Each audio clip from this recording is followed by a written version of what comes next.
시청자 여러분 안녕하십니까. 월요일 뉴스나우 시작합니다. 오늘부터 장관 후보자들에 대한 본격적인 인사청문회가 시작된 가운데 현재 국회에서 강선우 여성가족부 장관 후보자 청문회가 열리고 있습니다. 보좌관에 대한 갑질 의혹으로 강 후보자에 대한 적격 논란이 일면서 시작부터 파행이 빚어지기도 했는데 강 후보자의 모두 발언부터 들어보시겠습니다. 국민 여러분, 여성가족부 장관 후보자 강선우입니다.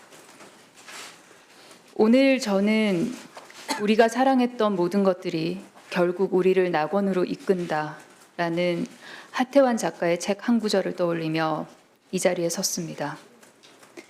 이 말처럼 우리가 지켜내고 사랑하고 함께 해온 것들이 모여 대한민국을 더 좋은 곳, 더 따뜻한 국가로 이끈다 믿습니다. 여성가족부는 그 낙원의 문지기이자 길잡이입니다. 우리 사회의 갈등과 반목은 우리가 지켜내고 사랑하고 함께 해온 것들을 무너뜨리고 혐오하도록 하고 싸우도록 합니다. 이는 우리가 성장할 수 없도록, 회복할 수 없도록, 그리하여 대한민국이라는 국가의 명운 자체를 위협합니다. 그런데 이 갈등을 통합해내고 반목을 조정하는 일이 주된 업무인 부처가 바로 여성가족부입니다. 즉, 대한민국 존립의 근간을 맡고 있는 부처입니다. 우리 여성가족부는 300여 명의 인원과 국가 예산의 0.26%라는 작은 어깨로 이 크나큰 짐을 감당하며 버텨내고 있습니다. 상처가 많아 더 따뜻해지는 사람들이 있듯 여성가족부 또한 부처의 높은 파도가 닥칠 때마다 적당한 진동으로 조절하며 참 많은 애를 써왔습니다. 이처럼 작은 몸집으로 큰 파도에 부딪히느라 부처의 상처가 많이 생겼을지도 모르겠습니다. 그런데 어쩌면 그래서 더 따뜻해졌을지도 모르겠습니다. 이제 여성가족부라는 이름으로 걷는 길을 더 너르게, 더 다양하게, 더 촘촘하게 만들어 국민들께서 더 안전하게, 더 평등하게, 더 존중받으시며 멀리까지 날개를 마음껏 펼치실 수 있도록 해야 하는, 그리하려면 새롭게 거듭나야만 하는 시대적 소명이 여성가족부에게 주어졌다 생각합니다. 종종 한참을 걷다 보면 내가 이 길에, 이 자리에 선 이유가 무엇인지를 스스로에게 되묻게 되는 때가 있습니다. 여성가족부는 확대 개편이라는 길을 국민 여러분과 함께 지치지 않고 걸을 것입니다. 아주 자주 국민께 이 방향이 맞는지, 제가 이 자리에 선 이유가 무엇인지를 여쭙고 경청하고 또 질문 드리겠습니다. 성평등과 함께 대한민국이 성장하고 남성의 육아휴직이 자라는 만큼 대한민국이 빛나길 꿈꿉니다. 고용평등 임금 공시제가 확대되고 종국에는 성별 임금 격차가 사라지도록 더 많은 의사결정을 특정 성이 기울어진 채 진행되지 않도록 끊임없이 고민하고 되감기를 하며 한 걸음, 두 걸음씩 부지런히 나아가겠습니다. 성폭력의 상처가 피해자인 나를 이 세상... 네, 청문회장에서 국민의힘 서범수 의원의 질의가 이어졌는데 함께 들어보겠습니다. 그런데 감사합니다. 모두 발언 1페이지에 보시면 하태환 작가의 한 구절, 우리가 사랑했던 모든 것들이 결국 우리를 낙원으로 이끈다. 그런데 과연 갑질로 면직된 보좌진은 이렇게 생각할까요? 우리가 사랑했던 모든 것들이 결국 우리를 갑질로 인한 면직으로 이끈다. 뭐 이런 문구로 바뀌질 것 같습니다.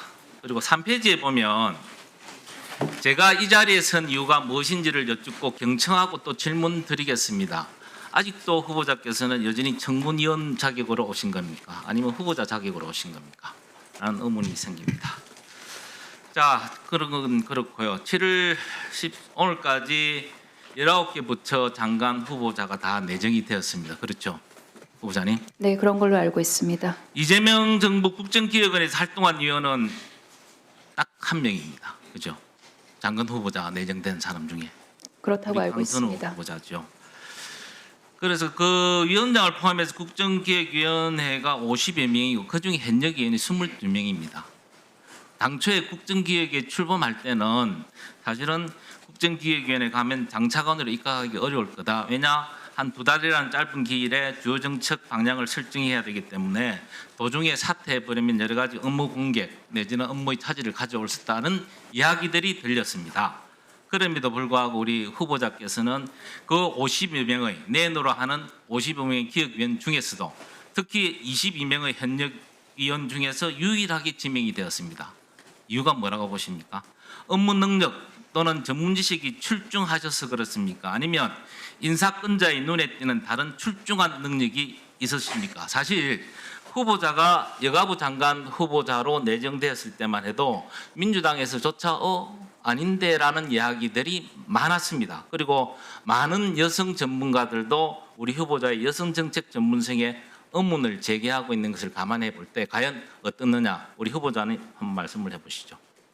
존경하는 서범수 위원님께서 지적해 주신 여성 관련 전문성이라든지 아니면 저희 당 내에서 지적해 주신 그런 뼈아픈 지적들은 제가 만약에 장관이 된다면 여러 위원님들께 더 여쭙고 더 공부하고 그리고 현장과 더 소통함으로써 부족한 부분을 최선을 다해서 보완해 나갔다는 말씀을 자, 한번 드리겠습니다. 보십시오. PT 사진 한번 보십시오. 아니요, 다음. 이거 보시면 기억나시나요? 2023년에 우리 이재명 대통령이 민주당 대표였던 시절 단식 투쟁 현장을 찾아서 후보자께서 우리 이재명 대통령 알뜰살뜰히 보살피는 사진입니다. 동그라미 안에 그 까만 옷 입으신 분이 누군지를 아시죠? 후보자 많으시죠? 네, 맞습니다. 그래서 제가 이런저런 것을 볼 때 후보자가 여성 그리고 가족에 대한 전문 지식이나 경험을 통해서 성평등 가족부의 확대 등 해난 해결의 능력자로서 기대되어 임명되었기보다는 인사권자의 대통령의 신기 경호의 달인으로서 픽된 보온 인사 또는 측근 인사의 전형으로 밖에 볼 수 없다. 어떻게 생각하십니까? 존경하는 서범수 위원님, 물론 그렇게 비판적인 시각으로 보시는 분들도 계실 거라고 생각을 합니다. 그리고 그렇게 보시는 시각은 충분히 자유라고 생각을 합니다. 다만 알겠습니다. 예. 저 당시 상황을 조금만 설명을 드려도 되겠습니까, 아니요, 위원님? 시간이 없어서 잠시만 나중에 할게요. 게다가 최근에 갑질 의혹이 많이 발생을 하고 갑질의 대명사로 지금 두각을 나타내고 계시는데요. 갑질 의혹도 있고 거기에 대한 해명도 허위로 판명이 나고 그리고 제보 보좌관에게 2명에 대해서 고발 조치를 하겠다고 지금 입틀막을 하고 계시거든요. 다시 한번 묻겠습니다. 우리 2명의 보좌진에 대해서 법적 조치를 하실 겁니까?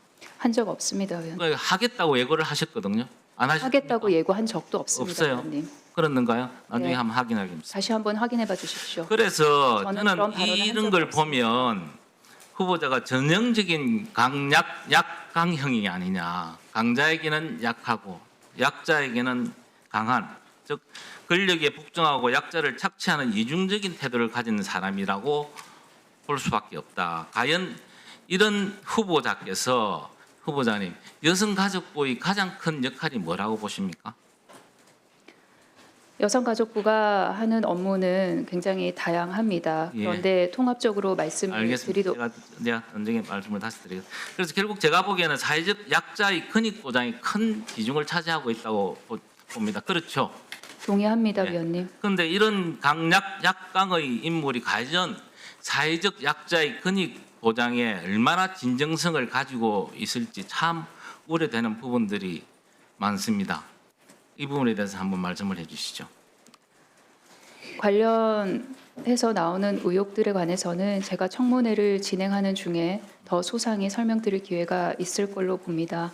위원님께서 주시고 계신 그런 우려하는 점들 없도록 잘 하겠습니다. 그리고 다시 한번 말씀을 드리겠습니다.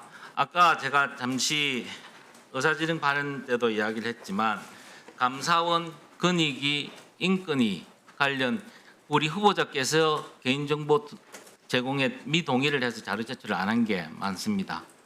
이게 갑질의 대명사가 된 분이 이런 부분을 발견하고 보니 결국은 이걸 감추기 위해서 그런 게 아니냐라는 합리적 추측을 가질 수밖에 없다. 그래서 이건 단순한 자료 제출 거부가 아니라 인사 청문의 경우나 다를 거라고 저는 봅니다.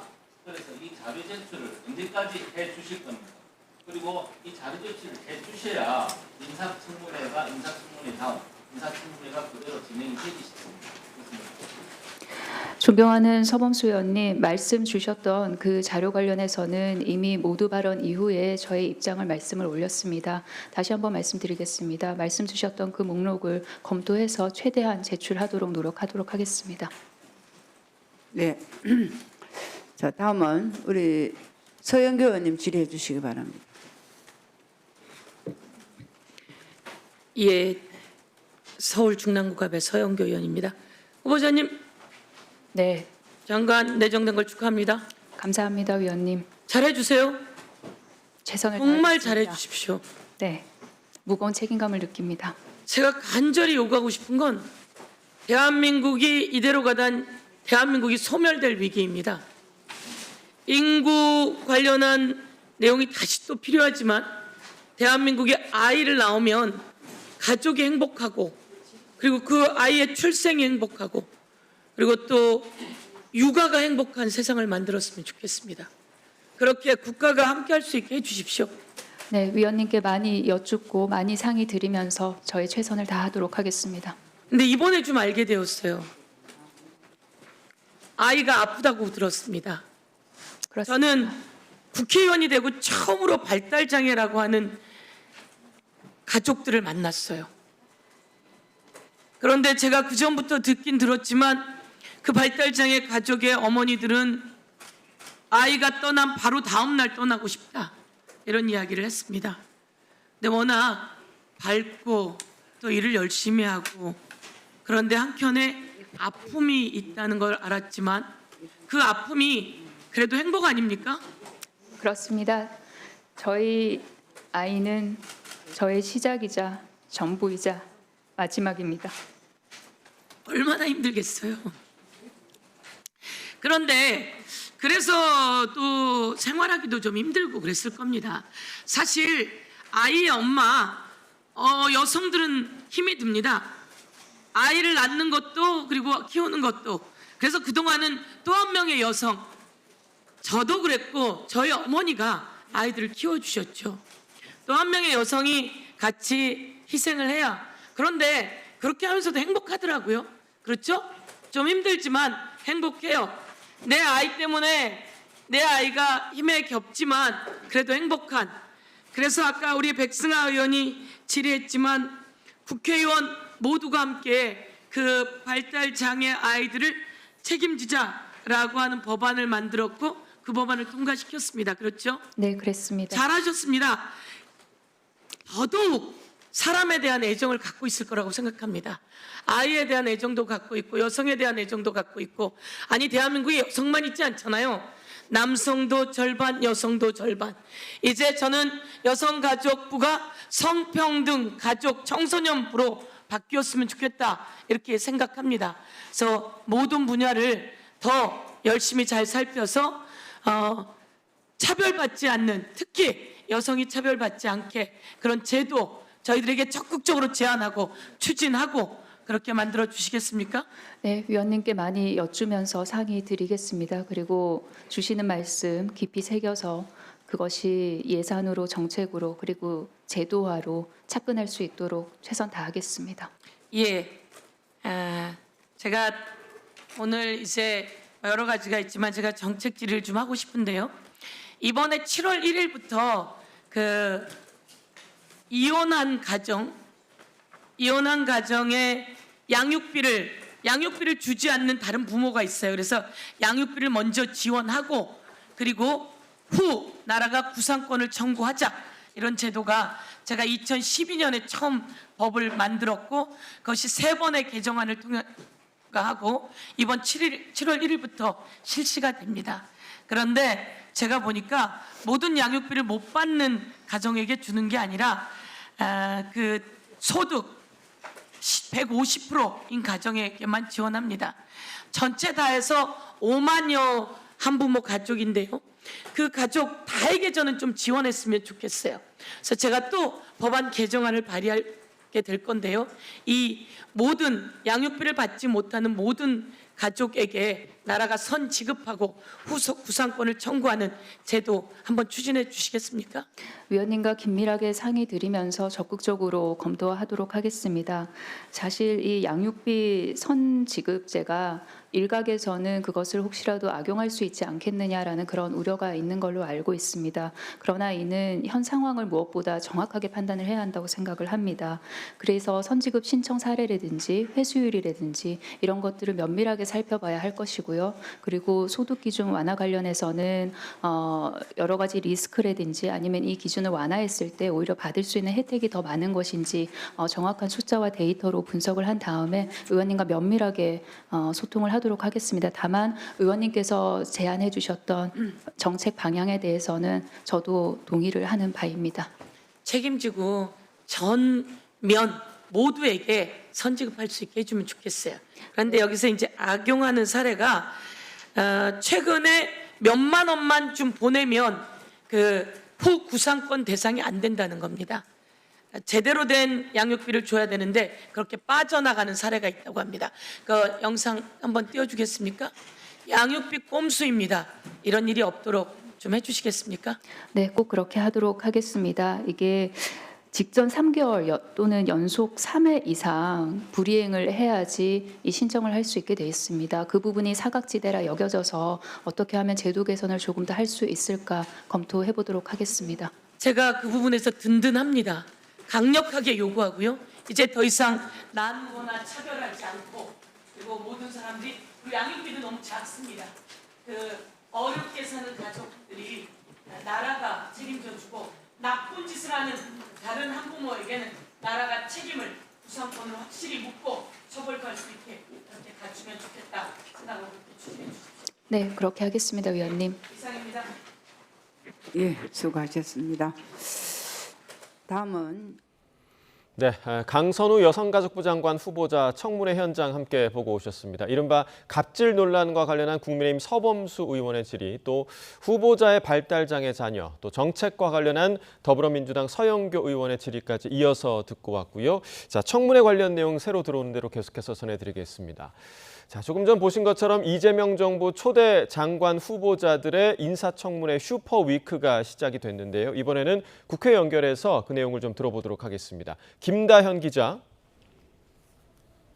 네, 국회입니다. 네, 조금 전에 저희가 봤습니다만 강선우 후보자 인사청문회가 진행 중인 여성가족위원회 상황부터 좀 전해주시죠. 네, 보신 것처럼 오늘 오전 10시부터 강선우 여성가족부 장관 후보자에 대한 인사청문회가 열리고 있습니다. 초반부터 파행을 겪었습니다. 국민의힘 의원들이 갑질왕 강선우 아웃 등의 문구를 노트북에 부착하고 나서자 민주당에서 반발이 쏟아졌습니다. 여야 의원 사이 공방이 격화하면서 청문회 시작 15분 만에 정회가 선언되기도 했습니다. 강 후보자는 보좌진에게 자택 쓰레기를 버리게 하고 고장난 변기를 수리하라고 지시했다는 이른바 갑질 의혹을 받고 있습니다. 국민의힘은 갑질 장관 후보자는 사퇴해야 한다며 야당 요구 자료만 230건인데 절반 가까이 제출이 안 됐다고 비판했습니다. 반면 민주당은 강선우 후보자가 어떤 여건 속에서 어떤 일을 해왔는지 봐야 한다며 보좌진 46명을 잘랐다는 보도가 나오는데 이게 가능한 이야기냐고 반문했습니다. 이런 가운데 국민의힘 보좌진협의회도 강 후보자의 갑질 논란을 규탄하기 위해 청문회 전부터 회의장 앞에서 피켓 시위를 벌였습니다. 네, 앞서 속보로 전해지기도 했는데 과기부 장관 후보자 청문회도 파행을 겪었다고요? 네, 그렇습니다. 야당 의원들이 최민희 독재 아웃이라는 팻말을 달고 나오자 최민희 위원장은 질서문란 행위라면서 산회를 선포하는 해프닝이 있었습니다. 방송 3법 추진 등으로 쌓인 여야 갈등이 적나라하게 표출된 건데요. 오늘은 강선우 여성가족부 장관 후보자를 비롯해서 배경훈 과학기술정보통신부, 또 전재수 해양수산부, 정동영 통일부 장관 후보자의 청문회가 진행 중입니다. 정동영 후보의 태양광 사업 이해 충돌 논란과 배경훈 후보의 병역 복무 논란, 또 전재수 후보의 정치자금법 위반 논란 등이 쟁점이 될 전망입니다. 김병기 민주당 당대표 직무대행은 오늘 최고위원회의에서 카더라식, 막무가내식 인신공격과 음해, 또 돈 없는 국정 발목 잡기에는 단호하게 대처하겠다고 밝혔습니다. 민주당 일각에서는 원칙적인 입장을 유지하면서 청문회 상황과 여론을 주시하겠다는 목소리도 나오고 있습니다. 민주당은 이재명 정부가 일을 제대로 할 수 있도록 내각의 조속한 완성을 지원하고 국정 안정을 뒷받침하겠습니다. 네, 반면 국민의힘 송원석 비대위원장은 갑질 장관 강선우, 표절 장관 이진숙 등은 청문회에 나올 자격조차 없다며 철저한 송곳 검증에 나서겠다고 강조했습니다. 맹탕 청문회를 만들어서 하루만 버티면 된다는 식의 김민석 스타일 침대 축구 전술을 구사하고 있습니다.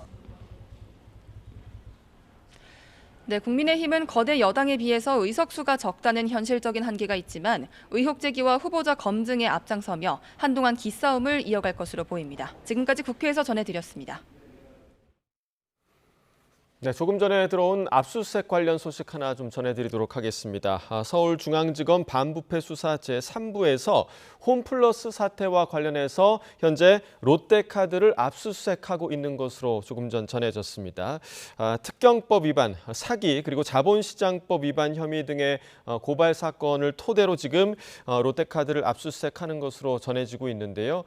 관련 압수수색 결과가 들어오는 대로 저희가 추가적으로 관련 소식 전해드리도록 하겠습니다.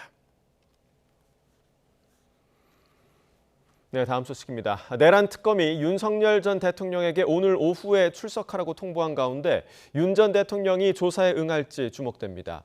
특검은 관련자 소환과 대대적인 압수수색을 이어가며 의혹 전반에 대한 수사에도 속도를 내고 있습니다. 자세한 내용 취재기자 연결해서 알아보겠습니다. 이경국 기자. 네, 내란 특검이 있는 서울 고등검찰청에 나와 있습니다. 네, 특검이 윤 전 대통령에게 오늘 오후에 출석해서 조사받으라고 통보를 했죠?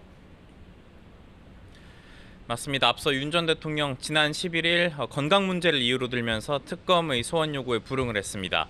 이에 특검 서울구치소를 통해서 이 건강 상태를 확인한 뒤에 윤 전 대통령에게 오늘 오후 2시 출석하라고 다시 통보를 했습니다.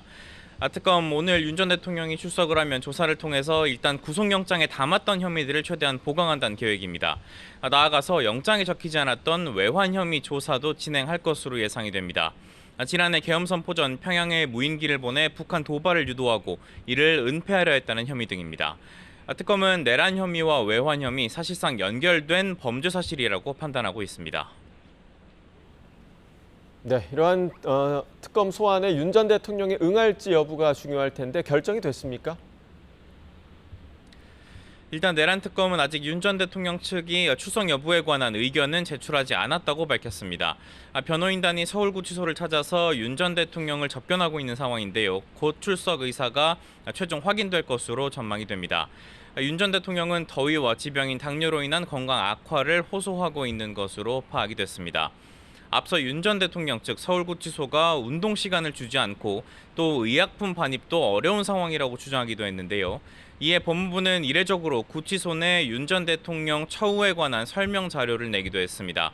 법무부는 실외 운동을 제한한 사실이 없고 다른 수용자와의 접촉 차단을 위해서 운동을 단독으로 정상 실시하고 있다고 반박을 했습니다.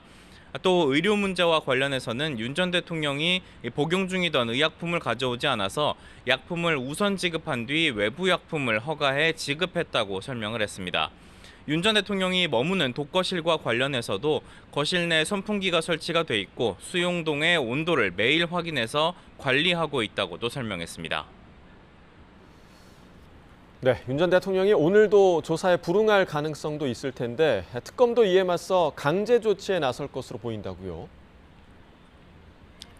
네, 앞서 특검 윤 전 대통령이 또다시 합당하지 않은 이유로 불출석하면 형사소송법이 정한 다음 절차에 돌입하겠다고 밝힌 바가 있습니다. 강제 구인 가능성을 시사한 건데 구치소 측에 윤 전 대통령을 조사실로 데려올 것을 지휘하는 방식이 될 것으로 보입니다. 다만 강제 구인이 쉽지 않을 거란 전망도 있습니다. 실제 공수처가 지난 1월 구치소를 찾아서 강제 구인을 잇따라 시도했지만 윤 전 대통령이 변호인 접견을 이어가며 이를 거부해 불발된 바가 있습니다. 강제 구인에 성공해서 조사실로 데려오더라도 윤 전 대통령이 진술을 거부할 가능성도 남아 있습니다. 네, 이런 가운데 내란 특검 대규모 압수수색과 소환 조사에도 나섰다고요? 맞습니다. 내란 특검은 국방부 등 군사 관련 장소 24곳에 대한 대대적인 압수수색을 진행하고 있습니다. 북한 무인기 투입 의혹 등 외환 혐의와 관련해서 경기 포천에 있는 드론작전사령부 그리고 김용대 드론작전사령관의 자택, 또 무인기가 이륙한 것으로 알려진 백령도 드론사 예하부대가 압수수색 진행 중입니다. 또 합동참모본부와 국군 방첩사령부, 국방부, 국방정보본부 등에서도 압수수색이 진행 중인 것으로 알려졌습니다. 이와 함께 내란 특검은 오늘 오전 박종준 전 경호처장과 이진아 경호처 경비안전본부장을 소환했습니다. 두 사람 모두 공수처 체포영장 집행 저지와 관련해서 윤 전 대통령 공범으로 지목된 인물들입니다. 박 전 경호처장은 지난 4일 한 차례 특검에 나와서 조사를 받기도 했는데요. 윤 전 대통령이 재구속된 만큼 진술에 변화가 있는지 등을 특검은 집중적으로 살필 것으로 보입니다.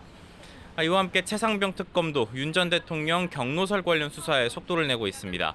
윤 전 대통령 경로가 있었다고 알려진 외교안보 수석비서관 회의 참석자들 소환을 이어간다는 계획인데요. 지난주 김태효 전 국가안보실 1차장을 조사한 데 이어서 오늘 오후 2시에는 이충면 전 국가안보실 외교비서관을 불러서 조사합니다. 지금까지 내란 특검이 있는 서울 고검에서 전해드렸습니다. 민중기 김건희 특검팀이 서울 양평고속도로 노선 변경 의혹과 관련해서 국토교통부와 용역업체 등에 대한 압수수색에 나섰습니다. 원희룡 전 장관과 국민의힘 김선교 의원 등 관련자를 연이어 출국 금지한 데 이어 수사에 속도를 내는 모양새인데요. 취재기자 연결해서 자세히 알아보겠습니다. 이준엽 기자. 네, 서울 광화문에 있는 김건희 특검 사무실 앞입니다. 네, 김건희 특검이 오늘은 양평 고속도로 의혹과 관련해서 동시다발 압수수색에 나섰다고요? 네, 특검은 오늘 오전부터 국토부를 비롯한 10여 곳에 검사와 수사관을 보내 압수수색하고 있습니다.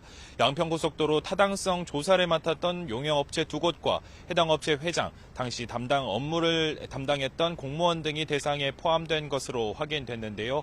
다만 앞서 출국 금지됐던 원희룡 전 장관이나 국민의힘 김선교 의원의 경우 압수수색 대상에는 포함되지 않은 것으로 파악됐습니다. 양평고속도로의 기존 종점은 경기 양평군 양서면이었지만 윤석열 정부 출범 이후인 지난 2022년 5월 김 여사 일가 땅이 있는 강상면으로 변경되며 특혜 의혹이 불거졌습니다. 특검 출범 전인 앞서 지난 5월엔 경찰이 이와 관련해 국토부와 양평군청 등 용역업체 등을 압수수색했습니다. 네, 김건희 특검 이른바 집사 게이트로 불리는 의혹도 들여다보고 있는 거죠? 네, 집사 게이트의 골자는 대기업들이 김 여사와 가까운 사이였던 김모 씨 관련 업체에 투자하며 오너 리스크를 해소하려 했는지입니다. 김 씨가 지분을 보유하고 있던 IMS 모빌리티가 당시 부실 기업이었는데도 184억 원 규모의 대가성 투자를 받은 거 아니냐는 겁니다. 특검은 이와 관련해 해당 회사가 김 여사와 밀접한 관계로 널리 알려진 김 씨가 회사를 떠난 것처럼 하기 위해서 지분을 위장 처분한 것이 아닌지도 추가로 의심하고 있는데요. 김 여사와의 관계 때문에 투자를 받기 어려워지자 차명법인을 세워 김 씨의 지분을 넘긴 것처럼 위장한 거 아니냐는 겁니다. 실제 IMS 모빌리티 조모 대표는 YTN 취재진과 만나 차명법인을 만든 것이 눈 가리고 아웅이라고 지적하자 김 씨가 차명법인 지분을 다른 사람에게 넘겼는데 이 역시 김 씨와 친분이 있는 인물이었다고 설명했습니다. 결과적으로는 투자금 중 46억 원이 차명법인으로 흘러간 만큼 특검도 이 법인의 성격과 김 씨와의 연결고리에 대해 집중적으로 들여다볼 것으로 보입니다. 지금까지 김건희 특검 사무실 앞에서 전해드렸습니다. 열대저압부의 영향으로 밤사이 경남 해안에는 200mm 안팎의 집중호우가 기록됐습니다. 곳곳에 시간당 50mm 이상의 극한 호우가 내리면서 호우 긴급재난 문자가 발송되기도 했는데요. 오늘 오후부터는 동해안으로 100mm 이상의 비가 내릴 거로 예상돼 주의가 필요합니다. 취재기자 연결해 호우 상황 자세히 알아봅니다. 정혜연 기자, 날씨가 급변해서 호우가 비상입니다. 밤사이 경남 해안에 극한 호우가 쏟아졌다고요? 네, 그렇습니다. 어제 밤사이 태풍 전 단계인 열대저하부가 제주도 서귀포 남쪽으로 북상해 오면서 남부지방에 많은 비가 내렸습니다. 네, 특히 경남 해안으로 극한 호우가 쏟아졌는데요. 밤사이 호우 긴급 재난 문자가 2차례나 발송된 경남 거제 서이말 지점에는 이틀 사이 242mm의 폭우가 기록됐습니다. 울릉도 서면과 북면 지역에도 200mm의 많은 비가 내렸습니다. 부산에도 사상구 등 10여 곳에 호우 긴급 재난 문자가 발송됐는데 사상구 삼락동 지역에는 192.5mm의 많은 비가 기록됐습니다. 그 밖에 밀양과 김해에도 160mm가 넘는 호우가 쏟아졌습니다. 1시간 최대 강수량도 기록적인데요. 밤사이 거제 이룸면 서이말 지역에는 1시간 사이 84.5mm의 물폭탄이 쏟아졌고 김해 부원동에도 70.1mm의 극한 호우가 기록됐습니다. 기상청은 낮 동안 더운 열기가 축적한 데다 열대저하부에서 만들어진 고온 다습한 수증기가 남해안의 지형 효과와 더해지면서 비구름이 더 발달한 것으로 보인다고 밝혔습니다. 네, 오후부터는 동해안이 비상이라고요?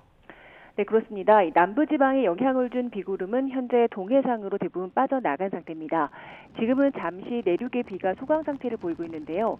다만 레이더 화면을 보시면 현재 동쪽 해상으로 열대저하부에서 약화한 온대 저기압이 머물고 있는 상황입니다. 이 비구름이 오후부터는 북쪽의 찬 공기와 부딪히면서 다시 내륙으로 유입돼 영향을 줄 것으로 보입니다. 대기 불안정으로 인해서 곳곳에 돌풍과 벼락을 동반한 국지성 호우가 내리겠고 동해안 지역으로는 많은 비가 집중될 것으로 보입니다. 현재 울릉도 독도에 호우주의보가 내려진 가운데 강원 중북부 산지와 강원 동해안에는 호우 예비특보가, 또 동해안 지역으로는 강풍 예비특보가, 동해 앞바다에는 풍랑 예비특보가 내려져 있습니다. 내일 오전까지 울릉도 독도에는 최고 150mm 이상, 강원 영동에 최고 120mm의 많은 비가 더 내리겠습니다. 내륙에도 10에서 60mm 정도의 비가 내릴 것으로 예상됩니다. 기상청은 동해안 지역으로 시간당 30에서 50mm 정도의 강한 비가 집중되겠고 이후 중부지방으로는 수요일 이후 또 한 차례 국지성 호우가 예상된다며 각별한 주의를 당부했습니다. 지금까지 과학기상부에서 YTN 정혜윤입니다. 밤사이 많은 비가 내린 부산 지역에서 공사장과 도로 침수 등 피해가 속출했습니다.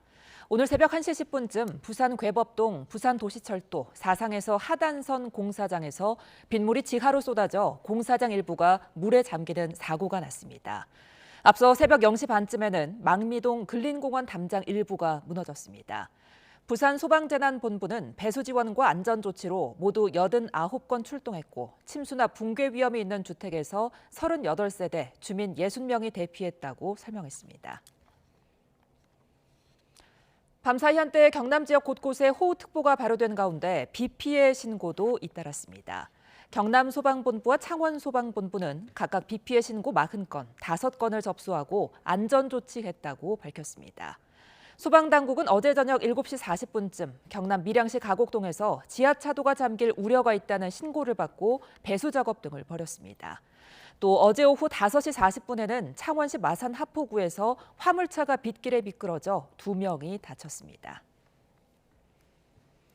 관세 협상을 벌이고 있는 여한구 통상교섭본부장은 상호관세 부과까지 남은 20여일은 선택과 결정의 시간이라고 말했습니다. 특히 미국이 농산물 수입 규제 완화를 요구하는 거로 알려졌는데 여 본부장은 이제 농산물도 전략적 판단이 필요하다고 언급했습니다. 취재기자 연결해 자세히 들어봅니다. 박규환 기자, 여한구 본부장의 농산물 관련 발언이 눈길을 끄는데요. 구체적인 내용 전해주시죠.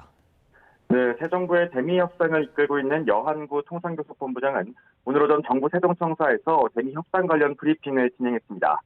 여 본부장은 미국이 비관세 장벽으로 지목하고 있는 농산물 수입 규제와 관련한 기자의 질문에 우리 농산물의 산업 경쟁력도 강화됐다면서 농산물도 이제는 전략적인 판단을 해야 할 부분이라고 밝혔습니다. 분명히 지켜야 할 부분은 지켜야 하지만 협상 전체의 틀에서 고려해야 할 부분도 있다고 거론했습니다. 농산물 수입 규제 요구에 대해서 변화된 시각이 필요하다는 뜻으로 해석됩니다. 여기서 더 나아가 대미 협상에서 우리 정부의 목표 관세율에 대해서도 유연성이 필요하다는 입장을 피력했습니다. 여 본부장은 관세 0%를 고집하지 않고 유연한 태도를 취해야 한다는 기자의 지적에 전적으로 동감한다고 말했습니다. 다른 나라의 경우 유연하지 않게 입장을 고수했다가 협상이 어려워지는 경우가 있다면서 우리 정부가 대미 관세 철폐 또는 감소를 추진한다는 입장에는 모두 유연성이 포함되어 있다고 설명했습니다.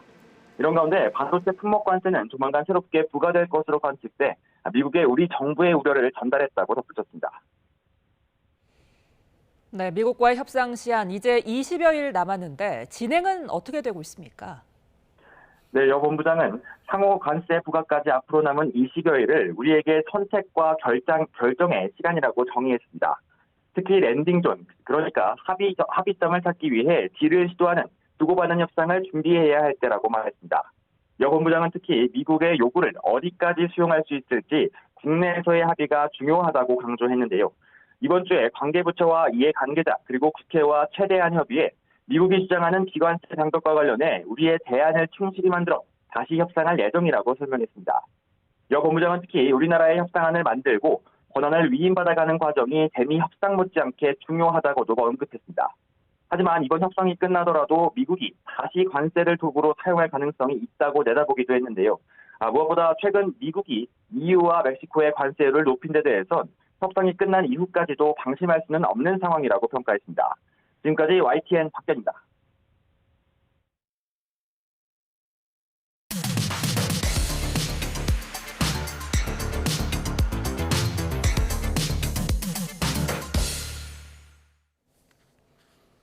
각이 살아있는 정치평론 시사정각 시작합니다. 오늘도 각이 서는 두 분을 모셨습니다. 서영주 맥 정치사회연구소장, 윤희석 전 국민의힘 대변인 나오셨습니다. 어서 오십시오. 네, 안녕하세요. 네. 자, 이재명 정부 첫 내각을 구성할 장관 후보자 16명에 대한 인사청문회가 오늘부터 시작이 됐습니다. 낭만은 없다 단언하는 여권과 또 송곳 검증을 예고하는 야권의 신경전이 상당한데요. 관련 영상 함께 보시겠습니다.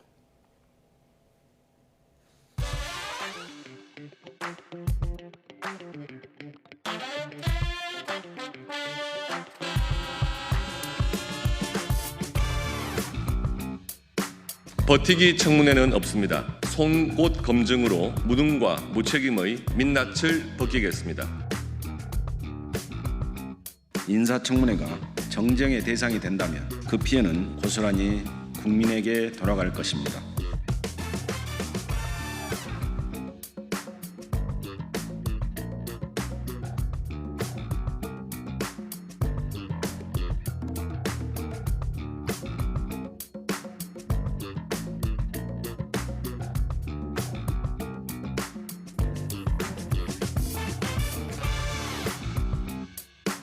이재명 대통령이 범죄 경력이 있지 않습니까? 네. 도덕성에 대한 판단 기준이 너무나 흐릿해졌구나. 어떤 방식으로든 소명이 안 되는 문제라고 한다면 그 점은 저희들이 한번 더 고민해봐야 될 대목이라고 생각합니다.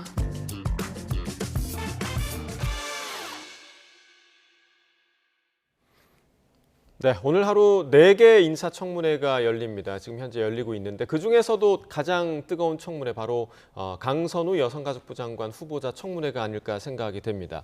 오늘 시작하기까지 굉장히 좀 오랜 시간이 좀 흘렀고 여야의 공방으로 지금 시작이 됐었고 정작 그 당사자인 강선우 후보자의 목소리를 듣는 데까지 굉장히 좀 시간이 오래 걸렸습니다. 문제가 좀 피켓 문제부터 시작이 된 것 같아요. 네. 뭐 일단은 인사청문회에 앞서서 기선 제어하기 위한 여러 가지 신경전이 있었던 것 같은데요.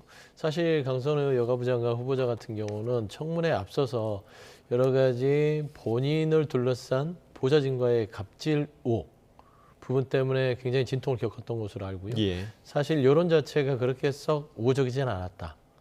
뭐 당내에서는 강선우 후보자에 대해서 일단 소명을 지켜보자라는 것이었지만 앞서 자료 화면에서도 진성준 의원조차도 그 소명이 어느 정도 국민들의 눈높이에 맞지 않는다면 이 부분은 상당히 심각하게 고민해야 되지 않겠냐라는 지적이 나오지 않았겠습니까?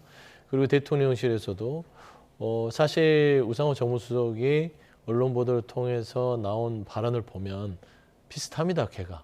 국민의 눈높이가 가장 중요한 인사의 기준이 될 것이다. 야당의 송곳 질문도 중요하겠지만 결국에는 이미 현상이 드러나 있는 상황이고요. 보좌진에 대한 여러 가지 부적절한 어떤 여러 의혹들이 국민들이 보기에 그 정도면 납득이 될 것 같아. 이거는 조금 서로 간에 오해가 있었군이라고 된다면 모를까. 예. 이게 아니라 마치 뭉개고 아무 일도 없듯이 마치 그 갑질을 주장하는 보좌진들이 어처구니없는 일을 한 것처럼 피해자가 가해자가 되는 그런 치환되는 쪽으로 만약에 소명이 된다면 저는 이번 청문회 자체가 전체적으로 좀 어려울 수도 있겠다는 생각은 좀 들었습니다. 예, 지금 상당히 좀 신중한 입장을 밝혀주셨고 지금 사실 이번 그 여러 논란과 관련해서 증인 채택도 좀 문제가 됐던 것 같아요. 결국에는 이 갑질 논란의 피해자라고 지금 불리고 있는 전직 보좌관이 증인 채택이 되지 않았다고 하더라고요. 민주당에서 거부했다고 하더라고요. 그러니까 이게 민주당에서 물론 이제 정권 잡고 얼마 안 돼서 자신감이 넘쳐서 그런지 몰라도 이런 일을 하면 안 됩니다. 그 민주당이 기존에 가지고 있었던 이미지는 약자를 보호하는 데 앞장을 섰고 앞에 민주자에 부끄럽지 않은 행동을 한국 현대 정치에서 해왔다. 뭐 이런 거 아니겠습니까? 본인들은 그렇게 주장을 하는데 지금 하시는 모습 보면 너무 부끄럽지 않을까 싶어요. 을지로위원회라고 있잖아요. 을을 지킨다는 거 아니에요? 을이 여기서 누굽니까? 강선우 후보자가 을은 아닐 겁니다. 보좌진들이 얼마나 의원 앞에서 약해요. 서영주 소장 너무 잘 아실 텐데 그런 분들 앞에 놓고서는 이 사람들이 잘못됐다. 허종식 의원 같은 분은 그랬잖아요. 나한테는 강선우 의원 전혀 그런 적이 없는데 그럴 사람이 아니다. 허종식이라는 분은 의원이기 때문에 그런 겁니다. 을이라는 사람 앞에서 갑이라는 사람이 할 수 있는 행동의 범위는 엄청 넓어요.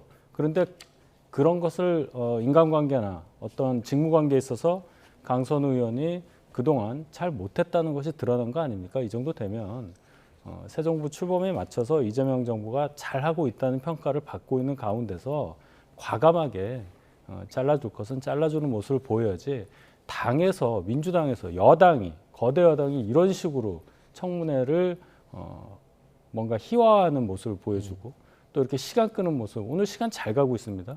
이거 나중에 어떻게 감당을 할 건지 민주당에서 더 신중하게 잘 생각해 봐야 한다 이렇게 봅니다. 네, 두 분 말씀해 주신 대로 이제 강선우 후보자에 대해서 가장 이제 문제가 되고 있는 논란이 되고 있는 부분이 이 갑질 논란 의혹인데요. 이 부분에 대해서 지금 오늘 이제 질의자 중에서 국민의힘 가장 먼저 질의한 의원이 서범수 의원이었는데 관련해서 이제 갑질 이야기를 가장 먼저 하기도 했고요. 반면에 더불어민주당 의원들은 지금 강선우 후보자의 자녀 이야기를 계속해서 좀 꺼내는 모습을 볼 수가 있었습니다. 이 모습 보시고 이야기 나눠보겠습니다.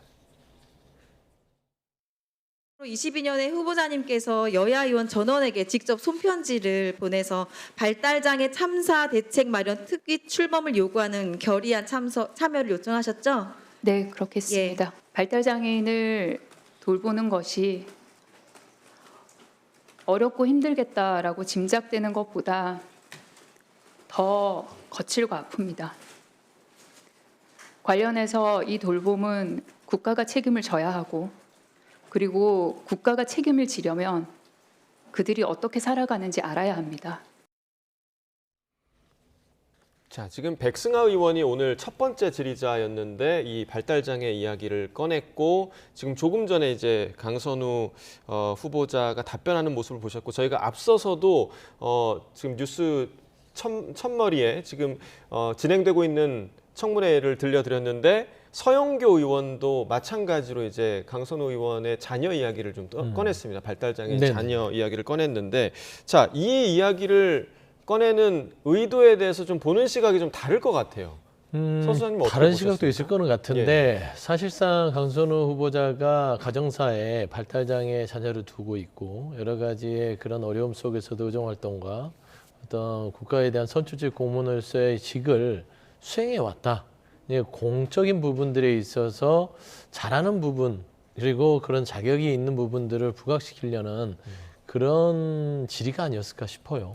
그리고 충분히 그런 부분에 있어서는 또 높이 살 부분도 있다라고 생각을 합니다. 다만 사실 지금 불거지고 있는 보좌진에 대한 가불관계에 있어서의 갑질 논란과 그리고 발달장애 자녀를 키워서 어렵게 어떤 공직에 여기까지 올라온 부분은 별개의 문제다. 그게 소명은 아니잖아요. 그러니까 잘하는 부분 또 인정할 부분이 있되 그러면 최소한 보좌진의 갑질 문제에 있어서는 확실한 소명이 필요하다. 이걸로 덮을 수는 없다라는 것은 분명한 것 같아요.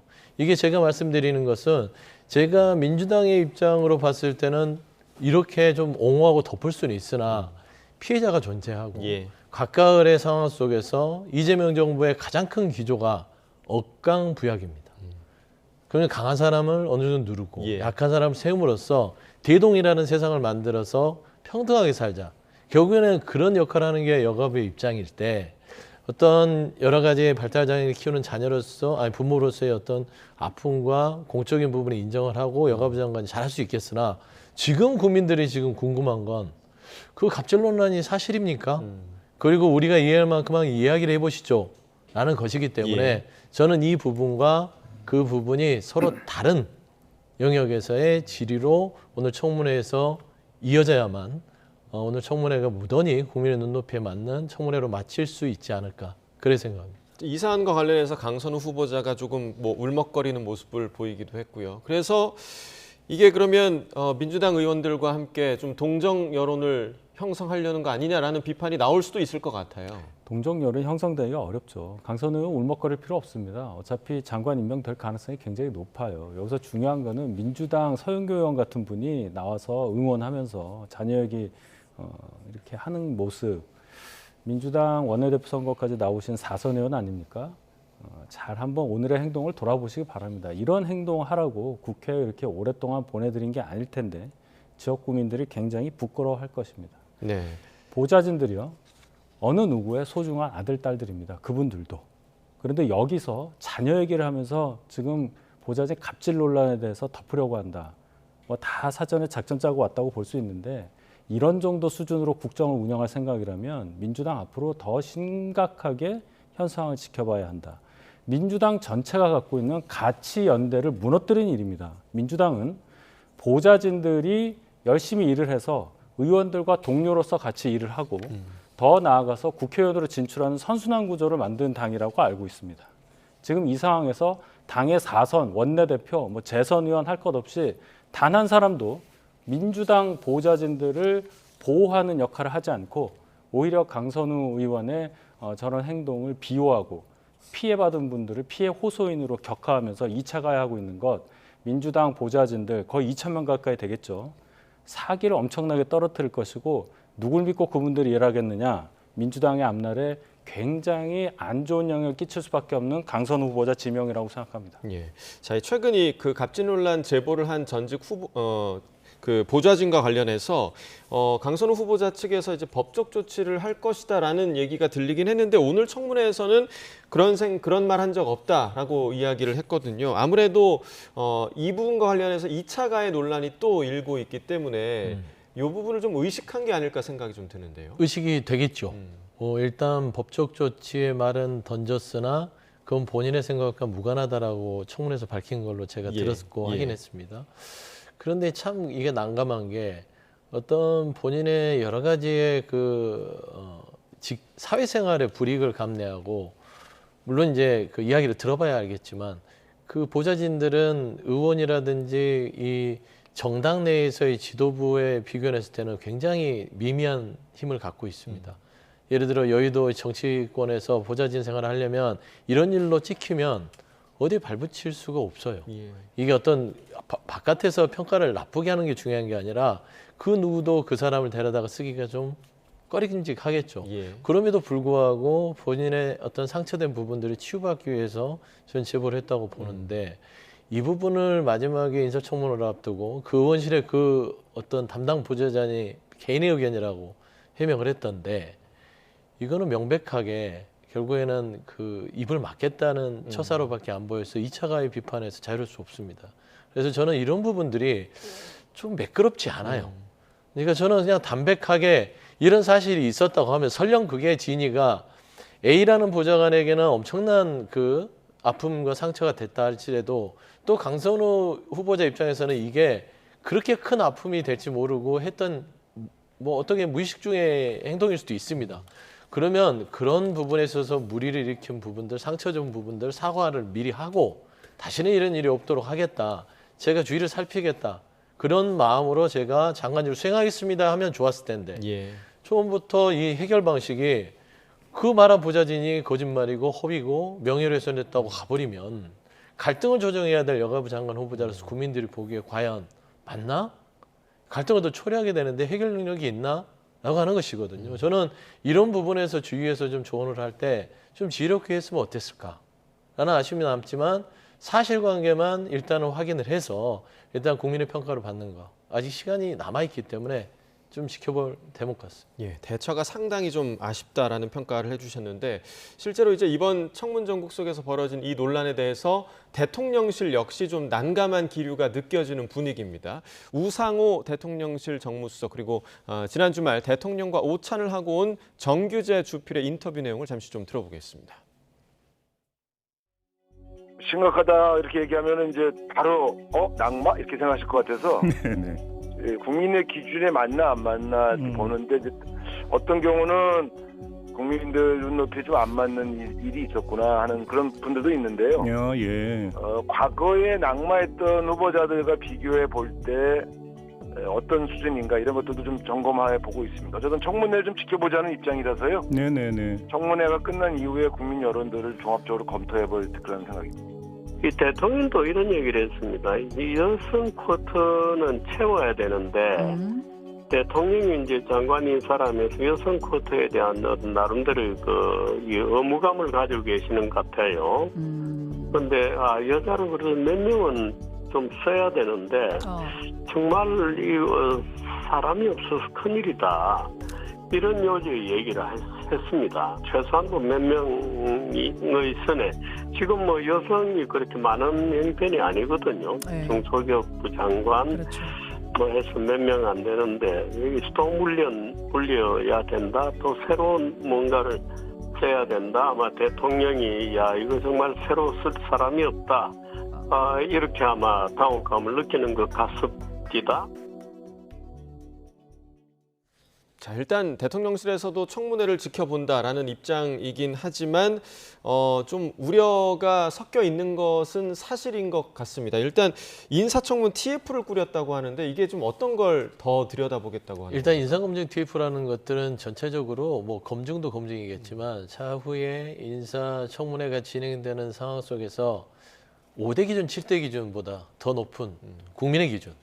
그걸 보겠다는 것 같아요. 아까 우상호 정무수석께서도 사실 여러 가지 그 인사청문회에서 낙마한 후보자들의 사례를 좀 지켜보고 비교해 봐야겠으나 결국에는 청문회 이후에 국민의 여론을 종합적으로 검토해서 판단하겠다라는 기준을 세운 걸 보면 그러니까 지난 정부처럼 그냥 밀어붙이기식으로는 그냥 마냥 가지 않을 것이다. 그래서 저는 개인적으로 생각했을 때는 현역 불패라는 어떤 그런 통상적인 관행을 이재명 정부에서 깨트리지 않을까.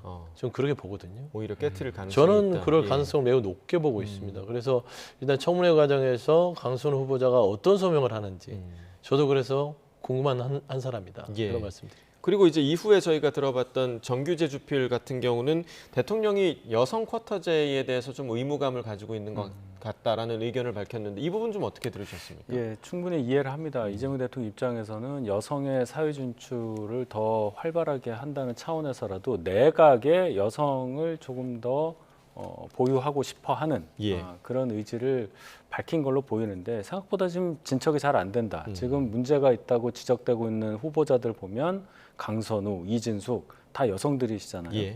그런 면에서 좀 곤혹감을 느끼고 계시다 이렇게 저는 들었는데 제가 만약에 이재명 대통령의 참모라면 아까 서영주 소장 말씀하신 대로 이참에 과감한 결단을 내리는 것이 저는 옳다고 봅니다. 다들 예상하잖아요. 청문회 그냥 통과해서 임명될 거다. 그런데 그것을 딱 끊고 역시 국민의 편에서 봤을 때 아무리 처음에 지명을 본인이 했더라도 국민에 의해서 거부감을 불러일으키는 사람은 과감하게 결단을 내려서 물러나게 하고 다른 사람을 찾겠다. 이런 자세야말로 훨씬 더 국민들로부터 환영받을 것이라고 생각을 합니다. 그러니까 그 현역 불패라는 게 사실 국민이 보기에는 좋은 선례는 아니었던 거잖아요. 그건 비꼬는 말입니다. 현역이면 무조건 된다는 얘기이기 때문에 언제부턴가 생긴 이 현역 불패라는 말을 깨뜨린다는 차원에서라도 이재명 정부에서 과감하게 결단을 내린다면 그 자체로 큰 평가를 받게 된다. 이 말씀을 꼭 드리고 싶습니다. 그렇다면 만약에 정말 반대로 강행을 하게 된다면, 임명을 하게 된다면 이재명 정부의 부담은 없겠습니까? 있을 부담이 것 많이 같은데요. 되죠. 예. 그러니까 저는 이재명 정부가 지금 2달이 채 안 됐는데도 불구하고 순항을 하고 있다고 보고 있고요. 크게 국민 눈높이에 흠잡을 데 없이 잘 차곡차곡 가고 있는데 지금 현재 인사청문회에서 불거지는 여가부 장관 후보자라든지 그 이진수 교육부 장관 후보자 이 두 분이 사실상 제가 억강부약이란 말을 했지만 결국에는 정의에 공정에 부합되는 기준입니다. 이런 힘 있는 사람이 나름대로 힘으로 지배할 수 있는 사람과의 관계 속에서 뭔가 자기 쪽으로 유리하게 뭔가를 계속해서 이끌어왔다는 거고 그런 불편한 상처들이 그들에게 가불이라고 얘기를 하는데 을들에게 존재하게 되면 이거는 이재명 정부가 지향하는 정의로운 사회, 공정한 사회는 아니지 않을까요? 그래서 저는 그런 큰 기조, 뼈대, 말하자면 우리 그 몸으로 하면 이런 척추 같은 것들이 흔들리면 이게 굉장히 처음에 충격을 받게 돼 있어요. 그러니까 영향이 미쳐지겠죠. 그래서 저는 모든 뚝이 무너질 때도 단박에 무너지는 게 아니라 작은 구멍에서부터 미세하게 새고 결국 그게 하나하나 모아지면 균열이 생겨서 무너진다는 그런 교훈들을 다시 한번 살펴보고 저는 일단은 후보자들에게 소명 기회까지는 줘야 된다고 저는 생각을 합니다. 물론 본인들이 결정을 해야 되지만 그래서 소명 기회를 다 듣고 나서 국민의 어떤 여론이 거기에 부합되지 않는다면 과감한 결단, 국민을 위한 결단을 하는 것들이 이 정부다운 결정이지 않을까. 좀 그런 말씀을 드리고 싶습니다. 자, 이제 오후에 있을 청문회 내용까지 좀 지켜봐야 될 것 같고 그리고 어제 차관급 인사 발표 12명에 대한 인사 발표가 있었습니다. 그런데 이 중에서 법제처장으로 임명된 조원철 변호사를 두고 이제 이재명 대통령의 대장동 사건을 맡았던 변호사 그리고 대통령의 사법연수원 동기 이런 인연들이 재조명되고 있는 상황인데 이러한 인선 발탁의 이유가 좀 어디에 있다고 보십니까? 일단 뭐 능력 부분도 있을 것이고 익숙한 부분도 있을 것이고 그다음에 가까이 있으면 그 사람을 누구보다 잘 알 수 있으니까요. 사실 가까워서 본인의 어떤 인사에 이익을 받는 사람도 있을 거고 가까워서 불이익을 받는 사람도 있을 겁니다. 너무 가까워서. 근데 저는 조원철 이 법제처장으로 임명되신 분 지명자 같은 분은 사실 안다고 하더라도 사법연수원 동기 그다음에 법률가로서 여러 가지 활동을 봤을 때 저는 적절해서 임명을 한 것 같아요. 사실 이런 비판이 없겠습니까? 그 정도의 부담을 안고라도 이 부분은 지명해서 갖고 가겠다. 이재명 대통령과 인연이 있다고 해서 인사에 배제되는 것 자체도 그것도 불이익이지 않을까라는 측면에서는 일단은 뭐 인사 자체에 대해서는 저는 그냥 썩 나쁘지 않은 인사다 그렇게 판단합니다. 네, 그러니까 분명히 이런 비판이 있을 거를 예상을 했을 거라고 지금 말씀을 해주신 건데 지난 주말에 그 강훈식 비서실장이 했던 얘기 들어보면 대통령님 눈이 너무 높다라고 이제 뭔가 인사 과정에서의 어려움을 호소한 듯한 그런 말을 하기도 했는데 눈이 높은 인사라고 받아들이십니까? 강훈식 비서실장이 정치인 생활을 오래 하셨는데 해서는 안 될 단어를 입으로 직접 발언하신 거라고 생각합니다. 저거 상징처럼 남을 겁니다. 본인이 어떤 뜻으로 했다는지는 한 건지는 이해를 하겠어요. 대통령이 요구하는 수준이 너무 높아서 실무를 챙겨야 하는 입장이 굉장히 어렵다는 건데 누가 들으면 누구라도 이렇게 싹 들었을 때는 대통령은 굉장히 잘 고르는 거다. 이런 정도 사람을 후보자로 지명한 걸 봐라. 굉장히 눈이 높지 않냐 이렇게 들려요. 하나 더 생각해서 말씀하셔야 되는 입장인데도 불구하고 다른 사람들하고 비서실장 아닙니까? 이 부분에 대해서 굉장히 본인도 발언을 하고 나서 후회했을 수도 있는데 결론적으로는 인사 내용이 방금 말씀하신 것처럼 뭐 이재명 대통령하고 연이 있으면 꼭 배제돼야 되냐 그건 아닙니다.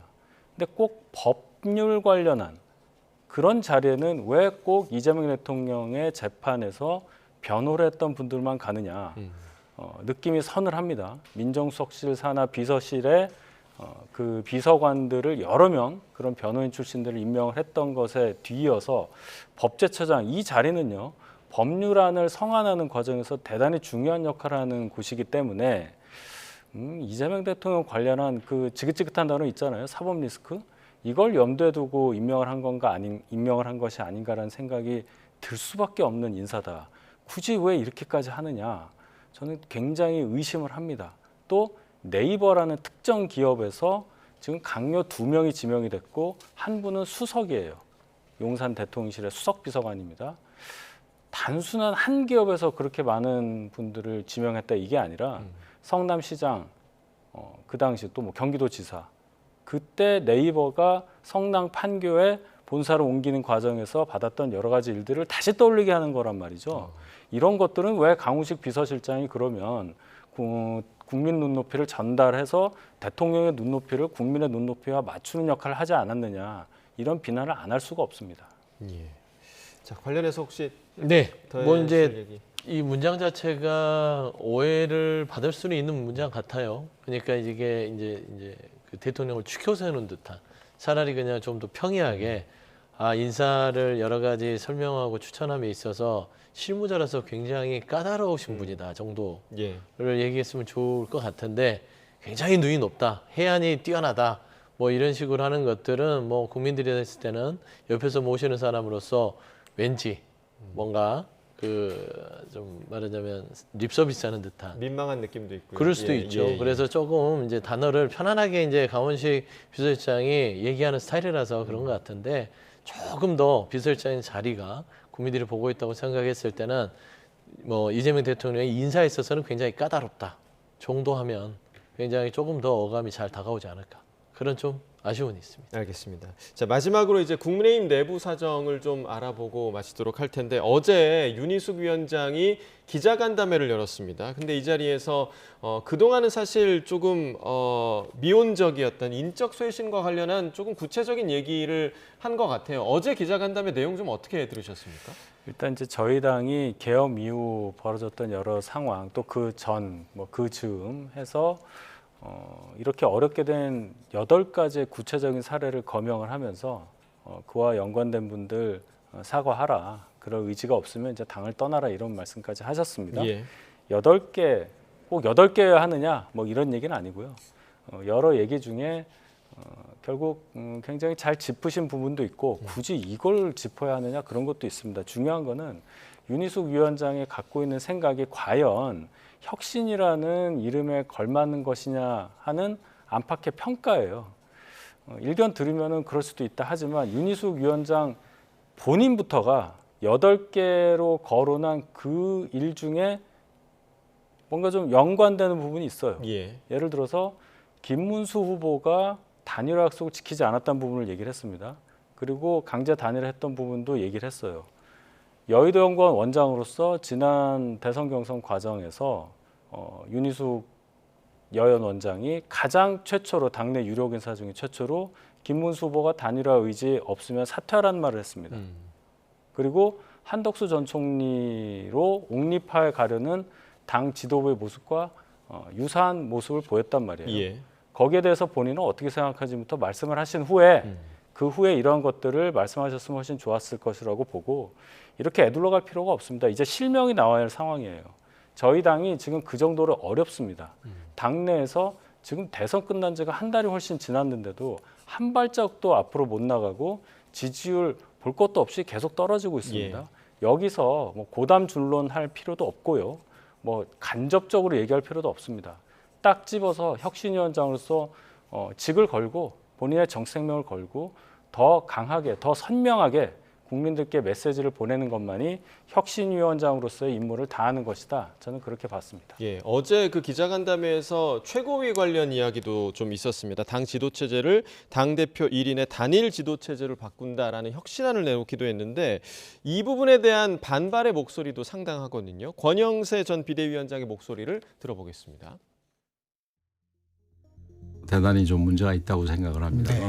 그거는 과거에 그 어떤 독재 시스템을 연상시킬 수 있는 거 아니겠습니까? 107명이 똘똘 뭉쳐서 해도 부족할 판에 여기 떼고 저기 떼고 뭘 하겠다는지, 이건 좀 잘 이해가 되지 않습니다. 인적 청산이 필요하더라도 앞으로 3년 뒤에 총선이 있는 만큼 거기로 조금 넘겨놓는 건 어떻겠나. 한동훈 대표 같은 경우도 그 뭐 2등으로 된 분인데도 뭐 사실 선거에 이렇게 큰 도움을 주질 않았고 오히려 뭐 어떤 면에서는 선거에 좀 방해가 됐다고 그럴 수가 있겠죠. 이 당에서 분명히 기억을 해둬야 될 부분들인데 뭐 그런 분들이 그 나오겠다 그러면 그걸 뭐 제도적으로 막을 방법은 없겠죠.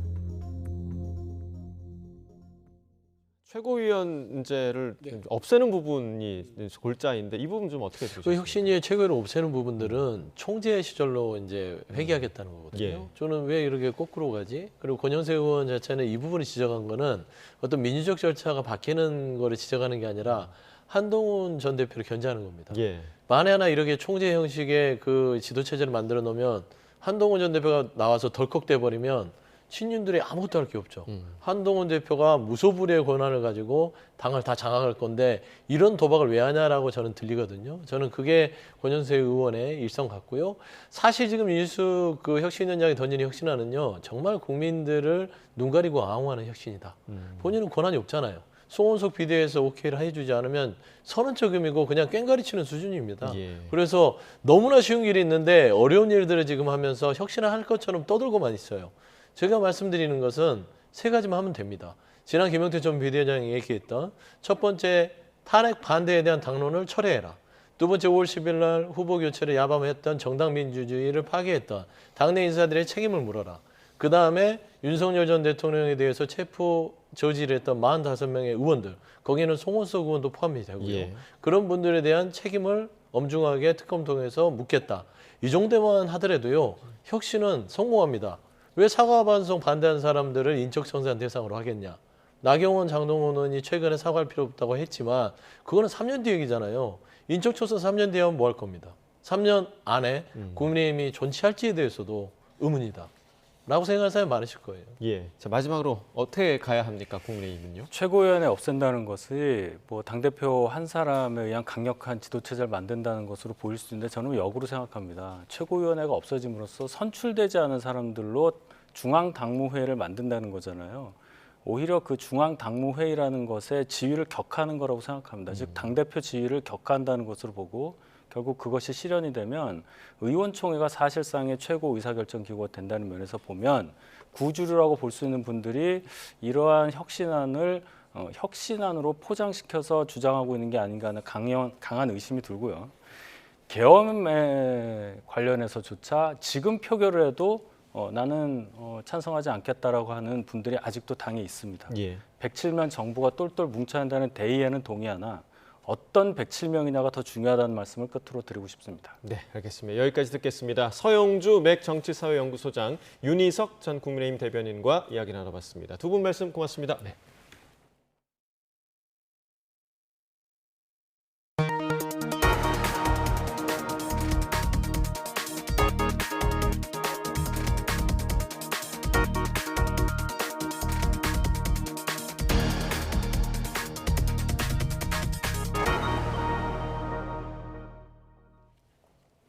다음 소식입니다. 밤사이 경남 남해안으로 200mm 안팎의 많은 비가 집중된 가운데 거제도 일원면에서는 시간당 84.5mm의 물폭탄이 쏟아졌습니다.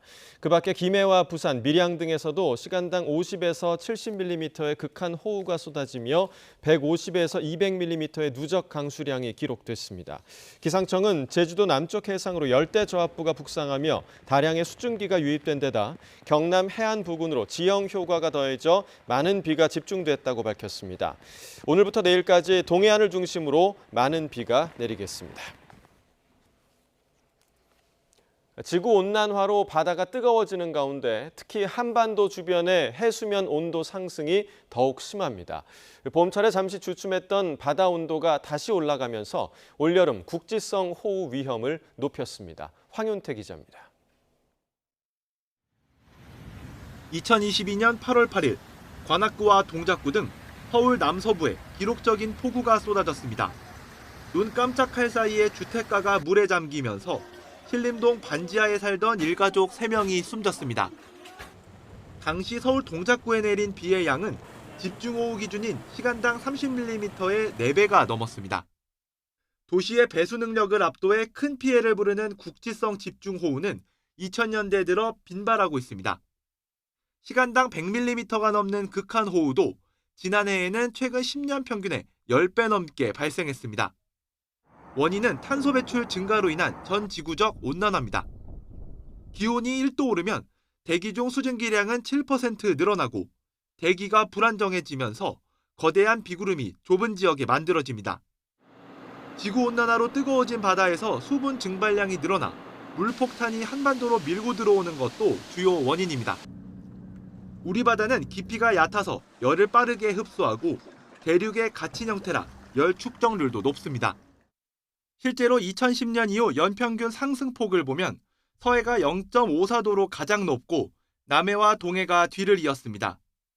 이전 평균 상승률인 0.14도보다 2배 이상 빠른 속도입니다. 전 지구의 해역들의 해수면 온도의 그 온난화 속도를 가지고 봤을 때 우리나라 서해하고 동해가 굉장히 빠르게 그 해수면 온도가 온난화가 되는 해역 중에 하나가 됩니다. 올여름의 시작을 알리는 덥고 습한 더위가 시작한 가운데 국지성 집중호우 위험이 커지고 있어 철저한 대비가 필요합니다. YTN 황윤태입니다. 서울경찰청이 여름 휴가철을 맞아 음주운전 특별단속을 실시한다고 밝혔습니다. 서울에 있는 31개 경찰서가 오늘부터 다음 달 24일까지 6주 동안 동시다발적으로 매주 2회 이상 단속합니다. 이 외에도 경찰서별 상시, 수시 단속을 병행하고 불시에 장소를 계속 옮기는 이동식 단속을 통해 적발 효과를 높일 계획입니다. 부산의 한 해수욕장 근처 도로에서 킥보드를 타고 횡단보도를 건너던 5살 어린이가 승합차에 치여 숨지는 안타까운 사고가 발생했습니다. 신호등이 없는 좁은 도로에서 난 사고였습니다. 차상은 기자입니다.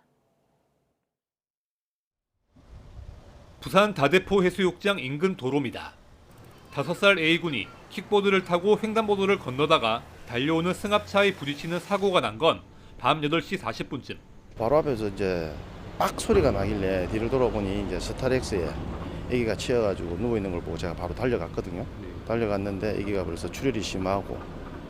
피서철이라 오가는 차량과 행인이 많은 상황에서 난 사고였습니다. 사고 현장입니다. 머리 등을 크게 다친 A군은 병원으로 급히 이송됐지만 결국 숨졌습니다.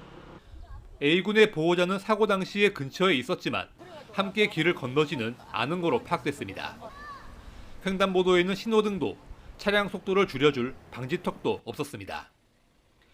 이곳의 제한 속도는 시속 30km로 운전자는 보행자가 있는지 반드시 확인하고 천천히 지나가야 하지만 그렇질 않았습니다. 경찰은 승합차 운전자 70대 B씨가 A군을 발견하지 못하고 주행했을 가능성이 크다고 보고 사고 경위를 조사하고 있습니다. 경찰은 사고 당시 B씨가 음주운전이나 약물에 취한 상태는 아니었다고 설명했습니다. 평소 과속하는 차량이 많다는 게 인근 상인들의 설명인데 안전대책 마련이 시급해 보입니다. YTN 최상입니다. 윤석열 정부 대통령실이 극우 성향 역사교육단체 리박스쿨 유관기관이 늘봄학교로 지정되도록 압력을 행사했다는 의혹에 대해 경찰이 수사에 나섰습니다. 서울경찰청 관계자는 오늘 정례 기자간담회에서 해당 의혹에 대해 수사를 확대할 예정으로 사실관계를 확인하고 있다고 밝혔습니다. 앞서 김천홍 교육부 책임교육정책관은 지난 10일 국회 청문회에서 지난해 초 늘봄학교 사업 공모심사를 앞두고 신문규 당시 대통령실 교육비서관으로부터 특정 단체를 챙겨봐달라는 연락을 받았다고 주장했습니다. 해당 단체는 극우적 역사교육 논란을 야기한 교육단체 리박스쿨 관련 단체로 평가 결과가 좋지 않아 최종 탈락시켰지만 압력을 느꼈다고 증언했습니다. 경찰 관계자는 필요한 경우 의혹의 당사자인 신 전 비서관도 조사할 계획이라고 말했는데 향후 당시 대통령실 윗선으로 수사가 확대할 거로 보입니다. 유튜버 일부가 억대 수익을 올리고도 세금을 제대로 내지 않는다는 지적이 나오고 있는 가운데 국세청이 지난해 21명을 세무조사했습니다.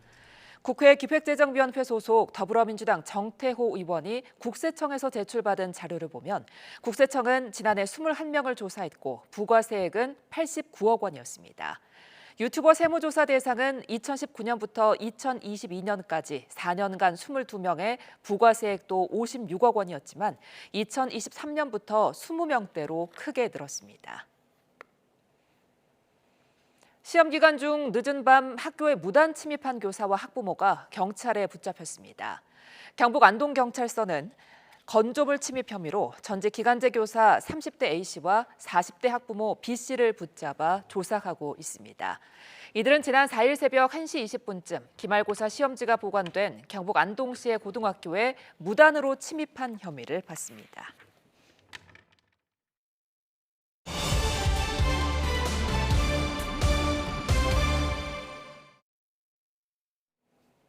윤석열 전 대통령이 오늘 내란 특검 조사를 앞두고 있습니다. 한 차례 소환에 불응했던 윤 전 대통령이 오늘은 과연 나올지 관심입니다. 특검 수사가 본격화되자 김태효 전 국가안보실 1차장 등 윤 전 대통령의 핵심 측근들 진술이 바뀌고 있는데요. 관련 내용 이고은 변호사와 함께 짚어봅니다. 안녕하십니까? 안녕하세요. 예, 윤 전 대통령 잠시 후 2시에 다시 소환 통보를 받았는데 조사 불응 시에 강제 구인 관측이 나오고 있잖아요. 어떻게 보십니까?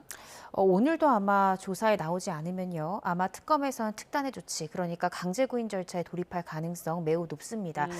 특검에서는 방문 조사하지 않겠다. 원칙적으로 이 조사실로 출석을 해야 되기 때문에 강제 구인을 우리가 교도관에게 요청하는 방법을 쓰더라도 이 통상적인 소환 조사로 이 추가 조사를 하겠다라는 입장입니다. 예. 아마 특검에서는 이러한 입장에 변경을 가져올 것 같지는 않고요. 결과적으로 오늘 오후 2시에 출석에 불응한다면 그렇다면 이 강제 구인 절차에 나서게 될 가능성이 대단히 높아 보입니다. 하지만 조사에 응한다고 할지라도 진술을 거부할 가능성이 현재로서는 좀 높아 보이는데 진술 거부 시에는 특검이 어떤 조치 취할 수 있습니까?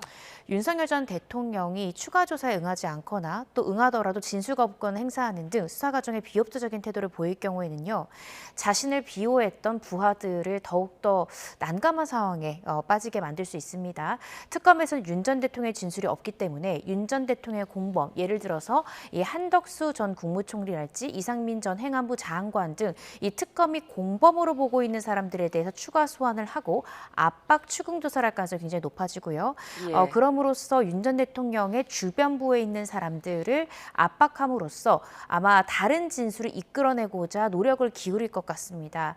또한 이들에 대한 신병 조치를 조금 더 신속하게 진행함으로써 이 구속사의 압박을 느낀다면 입을 열 수도 있거든요. 따라서 윤 전 대통령이 계속해서 이 자신에 대한 조사를 피하려고 하면 할수록 아마 윤 전 대통령 주변부에 대한 신병 처리, 그러니까 이 구속영장 청구의 범위와 가능성이 더욱더 넓어지고 높아진다라는 생각이 듭니다. 지금 이제 윤 전 대통령은 뭐 눈질환 그리고 당뇨약을 구하지 못해서 진술할 의혹이 꺾였다 이렇게 주장하고 있는데 법무부는 약을 지급했다고 하거든요. 왜 이렇게 말이 엇갈리는 걸까요?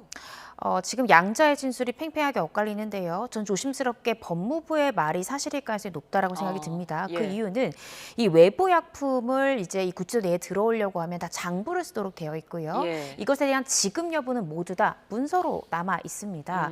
그리고 지금 외부에서 약품을 가져와서 허가 신청을 하는 경우 허가해 줄 수도 있고 아니면 구치소 내에도 의무관이 있거든요. 의무관에게 진료를 보고 필요한 급한 약품 같은 경우에는 처방받아서 복용할 수 있습니다. 그래서 법무부에서는 이 수감자 윤 전 대통령 신청에 따라서 외부 약품도 허가를 해줬고 또 이 내부에 있는 의무관을 통해서 광급 약품도 지급했다라는 입장이기 때문에요. 이 부분은 관련 서류랄지 전산에 다 그 입증이 남아있을 수밖에 없기 때문에 법무부가 허위 내용을 공표할 이유는 없다라고 보여지거든요. 예. 그렇다라고 한다면 윤 전 대통령이 다소 이 내부의 이제 과밀한 인원 때문에 이 약품이 지급되는 시기가 몇 시간 정도 늦어질 수는 있지만 약품을 지급받았을 가능성이 굉장히 높고요. 이런 상황에서 조사를 거부한다는 것은 정당한 거부 사유로 인정되기 어렵고요. 또 약품을 제때 지급받지 못해서 진술의 의혹이 꺾였다는 것은 예. 이 조사를 받아야 되는 그것도 구속 상태에 있는 피의자가 할 만한 변수는 아니라고 생각이 듭니다. 그래서 예. 자신이 할 이야기가 있다라고 하면 정당하게 이 소환 조사에 응해서 진술에 협조하는 것이 훨씬 더 이 피의자에게도 유리한 선택지가 아닐까 싶습니다. 예, 이런 상황 속에서 김계리 변호사가 윤 전 대통령의 영치금 계좌를 공개한 지 하루 만에 이 한도인 400만 원 이상을 채웠다고 하더라고요. 이 400만 원을 초과해서 들어오게 되면 이 초과금은 어떻게 되는 겁니까? 초과금 같은 경우에 구치소와 거래하는 은행에요. 윤석열 전 대통령 개인 계좌를 개설합니다. 그리고 초과되는 금원은 그 해당 개인 계좌에 보관해 놨다가 이 석방할 때 지급하도록 되어 있는데요. 영치금의 한도는 말씀 주신 대로 400만 원이지만 영치금을 접수할 때는 금액에 한도가 없습니다. 즉 400만 원보다 훨씬 더 초과되는 금원도 이 해당 계좌에 계속 모여질 수 있기 때문에 아마 400만 원까지는 영치금 보관금으로서 쓸 수 있고 나머지 금액들은 이 개인 계좌에 입금이 될 것 같고요. 하루에 2만 원 정도 보관금 사용할 수 있습니다. 뭐 음식물을 산다든지 이런 부분으로 사용할 수 있기 때문에요. 현재로서는 그 초과 부분에 대해서는 윤 전 대통령의 이 구치소 거래은행 개인 계좌에 입금되어 있을 가능성이 높습니다. 예, 자 이번에는 외환 혐의도 좀 짚어볼게요. 지금 무인기를 평양에 침투시켜서 공격을 좀 유도한다는 이 외환 혐의에 대해서 수사가 진척이 있는 모습입니다. 네, 그렇습니다. 지금 내란 특검에서는 결국 윤 전 대통령이 비상계엄 선포 전에 이 정당한 어떤 그런 상황, 명분을 만들기 위해서 이렇게 북에 무인기를 침투시킨 것이 아니냐라고 의심을 하고 있고요. 이 의혹 규명을 위해서 지금 다양한 어떤 국가연의 연구원도 이미 참고인으로 조사를 했고요. 말씀 주신 대로 지금 다수의 압수수색을 단행하고 있습니다. 오늘만 하더라도 경기 포천에 소재하고 있는 드론사에 대해서 압수수색을 하는 중이고요. 이 김용대 드론작전 사령관의 자택 또한 압수수색 대상에 포함이 되어 있어서 전방위적인 압수수색을 펼치고 있습니다. 제가 조심스럽게 추측을 해보자면 이 내란 특검에서는요. 윤 전 대통령과 이 외환 혐의 관련해서는 김용현 전 장관과 노상원 전 사령관을 공범으로 지금 보고 있는 것 같습니다. 그런데 그래서 조만간 이 두 사람에 대해서도 아마 소환 조사가 이루어질 텐데 사실 이 두 사람은 진술을 거부하거나 자신의 혐의를 인정하지 않을 가능성이 대단히 높기 때문에 내란 특검에서는 외환 혐의만큼은 이 중요 공범에 대해 소환하기 전에 압수수색을 통해서 최대한 물적 증거를 확보한 다음에 이들이 진술을 거부하더라도 진술을 흔들릴 수 있게 하는 이 물증을 제시하는 방법을 선택하고자 내란 특검 같은 경우에 다른 혐의는 먼저 사람들을 불러서 진술을 듣고 빠르게 신병 처리한 반면 외환 같은 경우에는 물증을 먼저 확보한 다음에 중요 공범과 중요 피의자들을 후에 소환하는 이런 방법을 사용하는 것이 아닌가 싶습니다. 예, 그러니까 내란 특검이 군 관련 장소 24곳을 압수수색했더라고요. 뭐 드론 작전 사령부라든지 국방부 같은 곳에 압수수색에 나섰는데 외환 혐의에 좀 힘을 쏟는 것 같아요. 네, 그렇습니다. 아무래도 지금 윤 전 대통령이 받고 있는 혐의, 그러니까 이 구속영장 청구서에 적시된 사실 같은 경우에는 이 내란 특검이 굉장히 많은 수사를 진척시켰다라기보다는 기존의 수사기관에 수사한다는 것을 넘겨받아서 어떻게 생각한 피의자의 진술만 몇 번 확인한 후에 바로 구속영장을 발부받은 정도에 그칠 수 있습니다. 그렇지만 내란 특검의 아마 두 번째 목표는 외환 혐의를 최대한 입증시켜서 외환 혐의로도 추가 기소를 하는 것을 두 번째 목표로 잡았을 가능성이 크고요.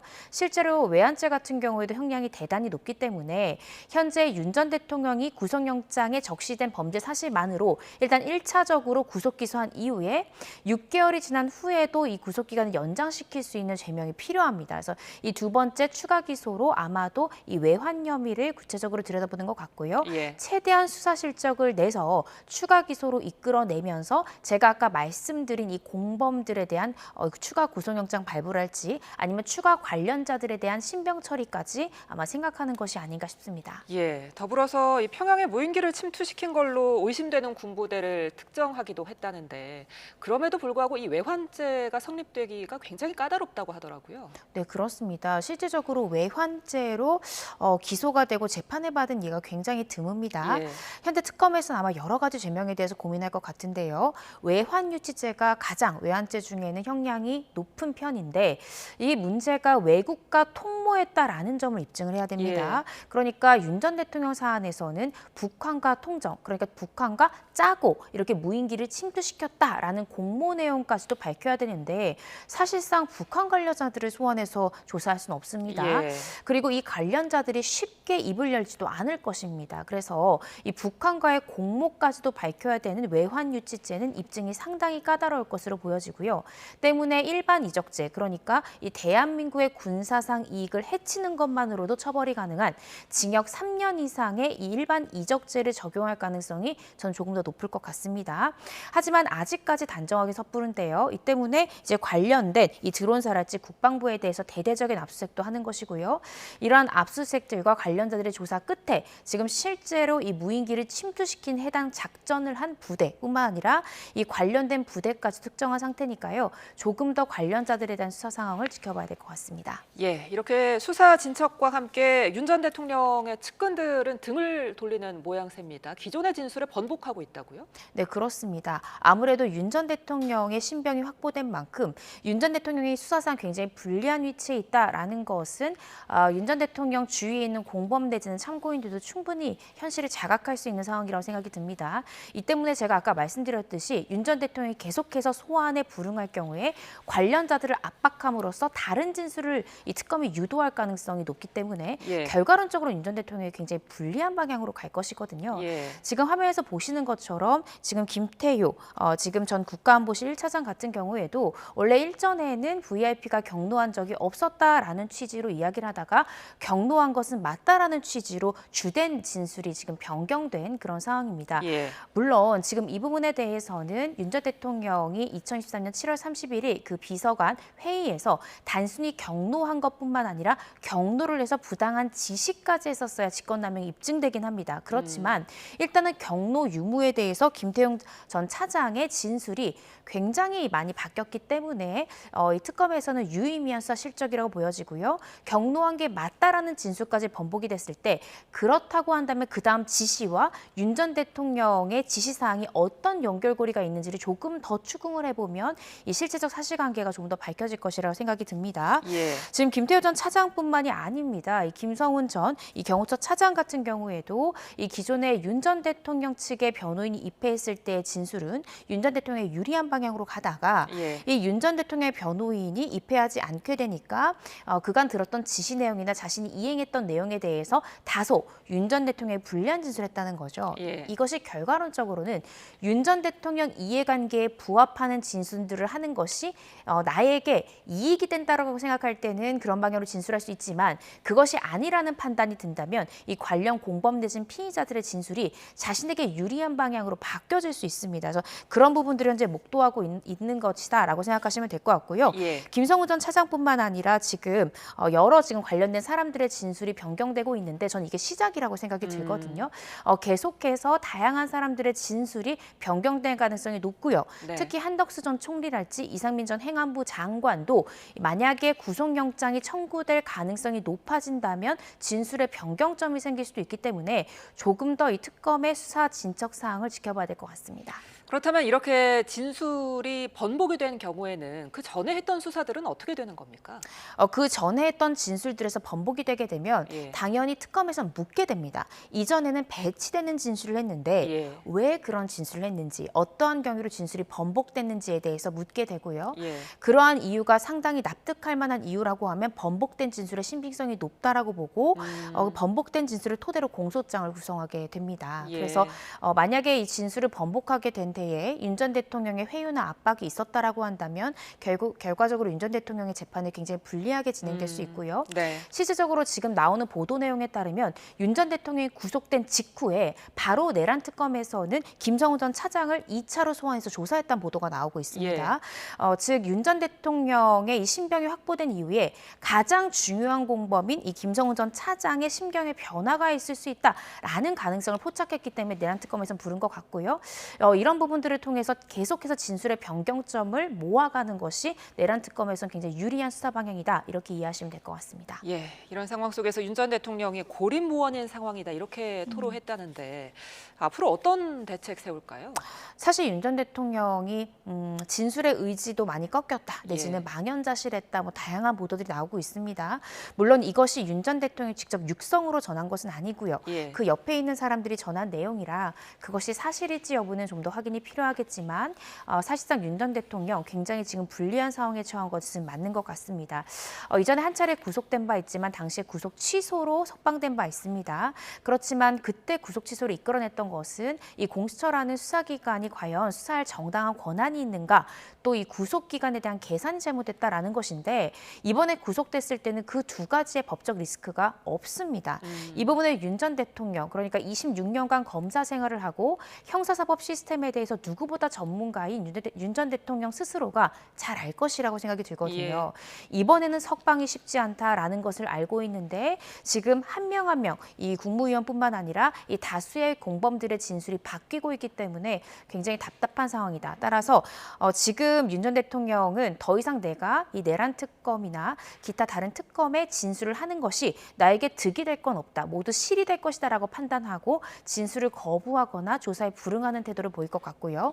계속해서 불응했음에도 불구하고 특검이 무리하게 끌어내려는 조치들을 취했을 때 여론의 호소에서 전직 대통령인데 너무 무리한 수사, 강압적인 수사라는 것이 아니냐라는 어떻게 생각하면 여론에 호소하는 전략을 선택할 가능성도 생각해 볼 수 있을 것 같습니다. 예, 김건희 특검도 살펴보겠습니다. 김건희 특검은 이제 양평고속도로 의혹의 강제 수사를 시작을 했는데 원희룡 전 국토부 장관 그리고 김선교 국민의힘 의원으로까지 수사가 확대할 가능성이 높아 보이죠? 네, 그렇습니다. 물론 원희룡 전 장관 같은 경우에는요, 이 서울 양평 고속도로 관련해서 2023년 7월 6일에 자신은 김건희 여사 땅이 그곳에 있는지 몰랐다라면서 조금이라도 인지했다면 장관직을 걸고 또 나의 정치 생명을 걸고 나는 모든 것을 걸겠다라는 취지로 전면 무효화한 바는 있습니다. 따라서 현재로서는 이 구체적인 원희룡 전 장관이 당시 국토부 장관으로서 이 해당 고속도로의 이 종점이 변경되는 데에 대해서 어떤 역할을 했는지 이 부분이 구체적으로 나오고 있지는 않지만요.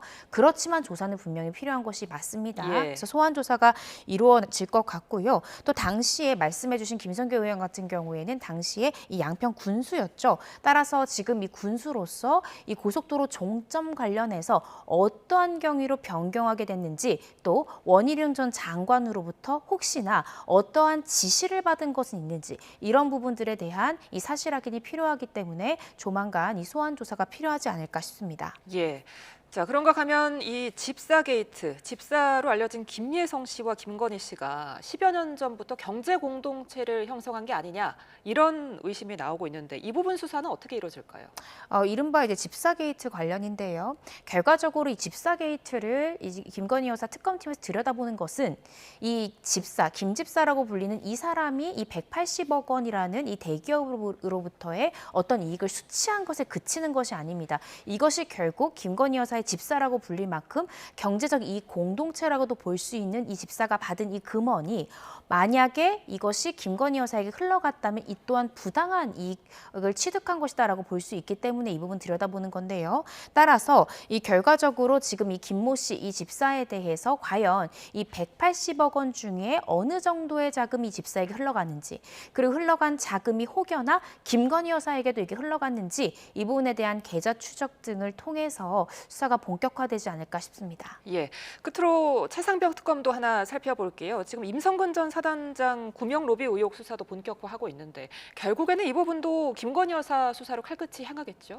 네, 그렇습니다. 실질적으로 이 송호중 씨 자택도 압수수색을 했는데 송호중 씨 같은 경우에는 이종호 전 블랙펄 인베스트먼트 대표가 함께 있었던 이른바 멋진 해병이라는 이 단체 대화방에 함께 있었던 인물입니다. 따라서 지금 이 송호중 씨에 대한 자택을 압수수색했다는 것은 이른바 구명 로비 관련하여서 과연 김건희 여사가 어떤 부분에 대해서 개입이 됐는지 또 이종호 전 대표와 어떤 내용의 대화가 오갔는지를 살펴보고자 이 송호중 씨의 PC나 핸드폰을 압수수색해서 이 이종호 전 대표와의 대화방과 관련된 자료를 우회적으로 취득하려고 하는 것이거든요. 왜냐하면 이종호 전 대표에 대한 핸드폰을 압수수색하더라도 관련 내용이 삭제됐을 가능성도 있고 이미 편집될 가능성이 있기 때문에 대화방에 참석했던 다른 인원의 핸드폰을 압수수색해서 포렌식을 하면 그 대화가 손상되지 않은 채로 그대로 확보할 수 있기 때문에 지금 이런 방법을 취하는 것 같습니다. 따라서 결국에는 이 구명 로비 관련해서도 그 칼끝은 김건희 여사를 가르치고 있다. 이렇게 보시면 될 것 같습니다. 알겠습니다. 3대 특검 이고은 변호사와 함께 짚어봤습니다. 고맙습니다.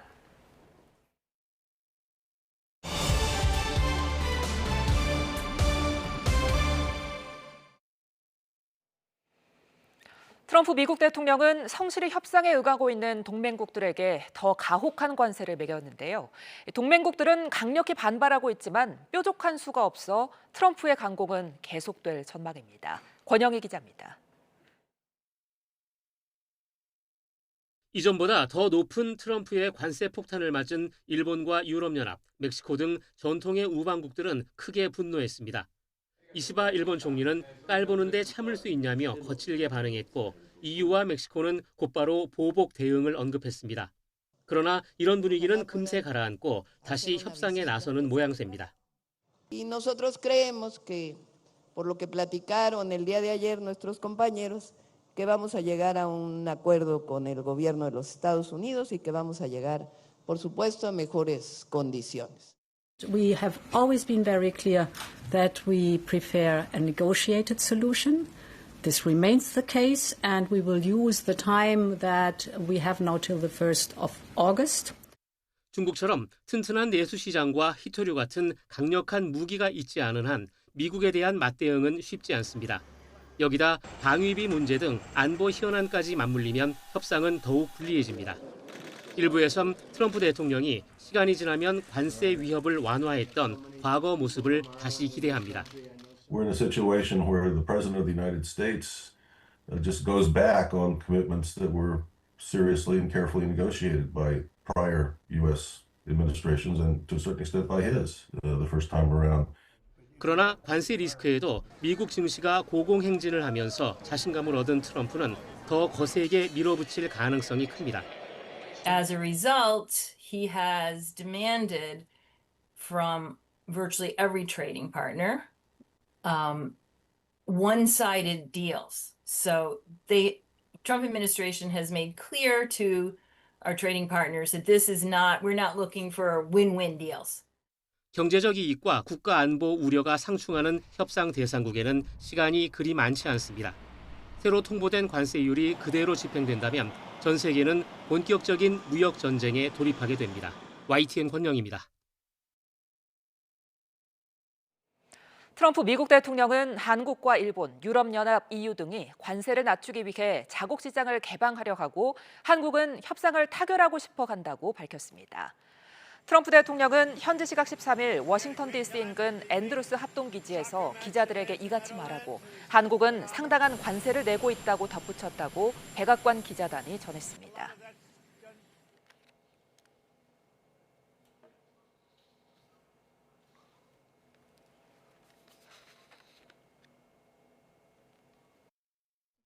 빗줄기도 거세지겠습니다.